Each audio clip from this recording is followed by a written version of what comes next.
On the topic of connection this week, today's lesson is all about connecting to your body and food. Specifically talking about these three things. Number 1, how to know if you are eating enough. Number 2, identifying your own hunger and fullness cues. And number 3, connecting to your food, a mindful eating refresher. Let's get started with how to know if you're eating enough food. In society, we are bombarded with news stories about the obesity epidemic, fad diets, and the benefits of intermittent fasting, making the topic of undereating rarely discussed.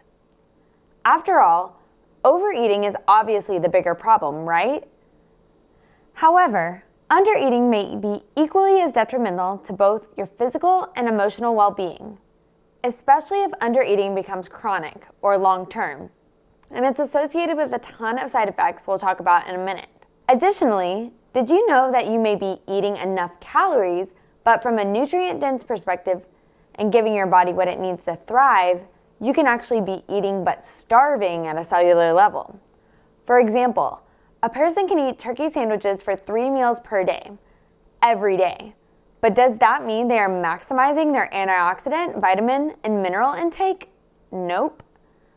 Or you can eat chicken and greens every night for dinner for years, and sure, get protein and fiber. But are you maximizing your amino acids from your proteins and fiber intake? Nope. As a consequence, this can result in nutrient deficiencies and even food intolerances. Yeah, fun fact, we can actually create a histamine response or food intolerance if we eat foods over and over and over again without much variety. In the industrialized world, our diets are energy and calorie dense, but nutrient poor. The more energy dense and nutrient poor food one consumes, the higher the chances of a nutrient deficiency. You could say we are suffering from an epidemic of being well fed but undernourished. In 2006, the United Nations admitted to this new type of malnutrition, calling it type B malnutrition, suggesting this issue is not always about food availability, but rather food quality.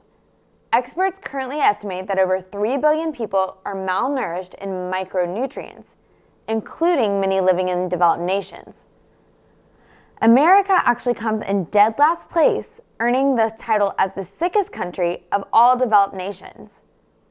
Certainly, gut health and digestion plays a big role in this paradigm, but so do the actual nutrients in the foods we are eating or not eating, particularly micronutrients, those absorbable and bioavailable vitamins and minerals.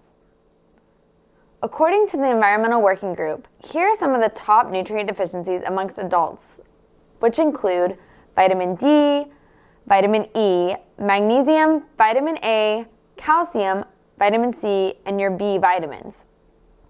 The body needs about 40 micronutrients for proper function. Suboptimal intake of any of them will lead to disease and a shorter lifespan. The crazy thing? Nutrient deficiencies and undereating often happen without trying. So how do you know if they are happening to you? Beyond health imbalances identified on lab testing, like anemia from low iron or low vitamin D on blood work, here are 5 common red flags that show that you're not eating enough. Red flag number 1 that you're not eating enough is you're chronically constipated, bloated, or have horrible digestion. Although it seems like constipation and bloating should happen when you overeat, when we undereat, we actually suppress our body's natural production of enzymes and stomach acid to assist in the breakdown of foods in the first place, as well as experience increased cortisol or stress levels. Hello bloating, chronic constipation, or lingering gut issues. Additionally, undernutrition suppresses your thyroid function, namely your T3 hormones, the active thyroid hormone responsible for regulating your metabolism and boosting appetite. Hence, constipation and GI issues like bloating can also be very common.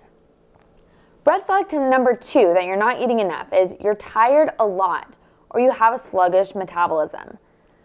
Simply put, food is fuel. If you have less than optimal fuel or you're not absorbing that fuel, your engine runs low. Think about a phone battery even, running on about 20%. It's got a little juice in the tank, but if you don't plug it in soon, what happens? it poops out on you. It doesn't last. And if you try to use a high-performing app or tons of apps at once, it certainly zaps up tons of energy faster. The same thing goes for your body. It can slightly function at its baseline level, but certainly not optimally when you are underfed. Everything also slows down inside your body, your metabolism included, in order to preserve energy for times your body may need it most. Red flag number 3, you're not eating enough. You think about food a lot. The natural response to food deprivation or body hunger is thinking about food a lot. This is particularly true if you're not eating enough during the day. Remember the Minnesota starvation study? In it, 36 healthy men were fed a semi-starvation diet for 24 weeks, and researchers observed the men slowly become more and more preoccupied and obsessed with thoughts about food. Sure, they lost weight, but the biggest response was their obsession with food. Some of the men reported experiencing pleasure just by watching others eat or smelling food or reading cookbooks. Others had urges to overeat, extending their eating experiences as long as they could. Red flag number 4, you don't have an appetite. You can go hours between meals without feeling hungry, or you wonder if or when you'll get your appetite back. Are you superhuman, or are you just undereating? Since undereating is related to nutrient deficiencies, when we miss out on key vitamins and minerals, namely zinc and vitamin B, our appetite may become suppressed. Number 5 red flag that you're not eating enough is your period is off. Energy and nourishment keeps your body going. Lack of energy sends stress signals to your HPA axis, our hypothalamus, pituitary, and adrenal glands. If that HPA axis is already stressed out or undernourished, then your hormone production also gets out of whack. In some women, leading to suppressed progesterone production and low estrogen and off cycles. How do you know if you are actually eating enough? Do you just count calories or macros? Yes, for a short time it actually may be helpful to know if we are falling within a baseline of eating enough for our body. Most moderately active women that are healthy require anywhere from 1,800 to 2,400 calories per day. And some may actually require more, especially in recovery, or if weight restoration is part of your recovery. Remember, calories are just energy. They don't mean fat or weight gain enemies. Additionally, a balance of fat, fiber, and protein is essential. So about 30 to 35% of your diet from fat, 30% from protein, and 30 to 35% from carbs would be a balanced plate. For a 2,000 calorie diet, that would look like something such as 75 to 100 grams of starchy carbohydrate, 75 to 100 grams of protein, and 60 to 100 grams of healthy fats. As a quick refresher, for optimal function, energy, brain clarity, and digestion, your body requires each of those macronutrients in the most complete source. Proteins from complete animal proteins, carbohydrates from fiber-rich sources that feed your gut bugs, like starchy tubers and veggies, and a variety of healthy fats from foods like coconut oil, ghee, avocados, olive oil, raw nuts and seeds, fatty fish, and organic fatty cuts of meat. Sure, there are carbs in a chicken breast, but is it your body's preferred source? Nope. Your body prefers to use chicken as protein. And sure, you can find fat in an apple, like 0.5 grams, but your body prefers to use apples as carbohydrate, not as healthy fats. In other words, including all the 3 macros, a protein, fat, and fiber at each meal, amps up your body's metabolic, digestive, and mental health energy. All that said, numbers and macros are not the only way to know you're eating enough. Mindful eating and understanding your body's true hunger fullness cues is the best way to know how to nourish your body for life. Did you know that you actually have 7 types of hunger? And not just the type you feel in your stomach.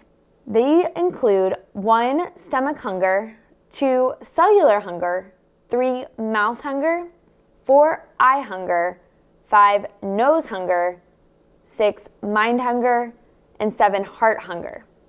When we understand what type of hungry or fullness we are, we can better discern if we are eating enough or what cues may be keeping us from eating enough. In fact, for each of these hunger cues, you could also say there's a fullness cue for some of us. For example, with stomach hunger, that growl you feel in your stomach, it can also be experienced as stomach fullness, not feeling hunger at all in your stomach. If this is really common, it's a good indicator that you probably have a gut or digestion motility problem. That is, if you feel stomach fullness a lot, like suppressed digestive enzymes and stomach acid production, or elevated stress cortisol levels. Another example could be eye hunger. You see food and you feel hungry or full. Some people look at a plate of cookies and feel hungry, whereas others look at a plate of cookies and get the opposite fullness effect. This happens often in those who have struggled with chronic dieting or have histories of anorexia. The more we look at food or obsess over food on Dr. Google articles, the less hungry one may feel physically, because we are trying to meet that hunger visually. We'll briefly discuss each of these 7 types of hunger cues to be aware of. And a big challenge to you would just to be at your meals, ask yourself, what kind of hunger or fullness am I? So starting with stomach hunger, this is the physical hunger your body feels when its tank is on empty. The fullness cue of stomach fullness would be feeling bloated, constipated, or simply not hungry in your stomach. The second type of hunger would be cellular hunger. This is the hunger where your body needs nutrients and needs them like now. This is also the type of hunger where you may have felt an inner craving for something, like red meat or other protein if you're low on iron, oranges or fresh squeezed orange juice for vitamin C, or dark chocolate when your body is craving some magnesium. The fullness cue of cellular hunger is you may interpret feeling shaky, lightheaded, or cravings as signs that you shouldn't eat, physically ignoring your body's hunger cues and feeling ashamed or weak if you give in to them. Number 3 hunger cue would be mouth hunger. This is where you salivate for certain foods, then make yourself feel hungry because of you want the taste of them.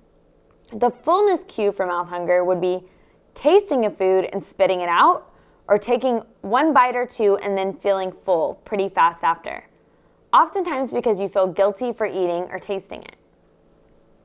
Number 4 type of hunger would be eye hunger.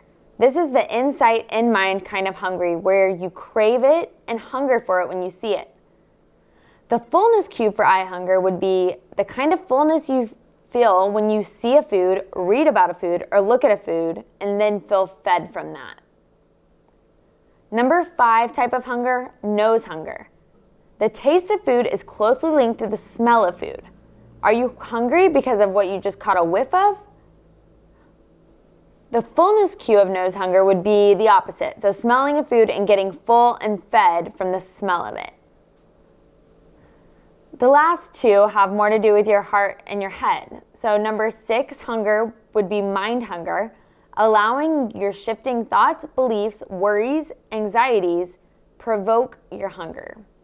Whereas the fullness of mind hunger or mindfulness would be thinking about food and feeling full due to the obsession over food. Lastly, we have heart hunger. This is highly connected to your emotions and how you feel in your soul.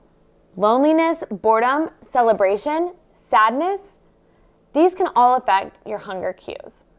Likewise, with fullness in your heart, you can feel emotionally stuffed and by default not hungry at all. We've covered a lot of ground in this Body Love Food Freedom tip, all aimed at connecting to your body and eating enough for your body. The key take-homes here are, number 1, we can't always trust or rely on our stomach growling hunger cues to just tell us what to eat or how much to eat. And number 2 would be mindful eating, or tuning in and connecting to our body can help us customize and truly determine the right foods for our body. Here's a refresher from earlier on in the program about some top mindful eating practices. Chew your food really well until it is completely liquefied in your mouth. Pausing to breathe before your meals and putting your fork down between bites can also help with enjoying and savoring your meals. Eat undistracted. For at least 1 meal per day, no screens, work, phone, you name it. You and your food go. Rotate your foods. Try not to eat the same things every day or every meal. Vary it up in order to give your body a variety of nutrients. No, you don't have to cook a gourmet meal every night, but maybe pick 2 to 3 rotating breakfast, lunches, and dinners. You can mix it up. Give yourself permission. Choose the burger one day, eat a salad the next. Eat a scoop of real ice cream or a piece of dark chocolate because it sounds great. Go with your first choice. Don't second guess yourself. And lastly, dun dun dun dun, understand what type of hunger and fullness you are. I'm including a 7 types of hunger and fullness cheat sheet for you in today's lesson.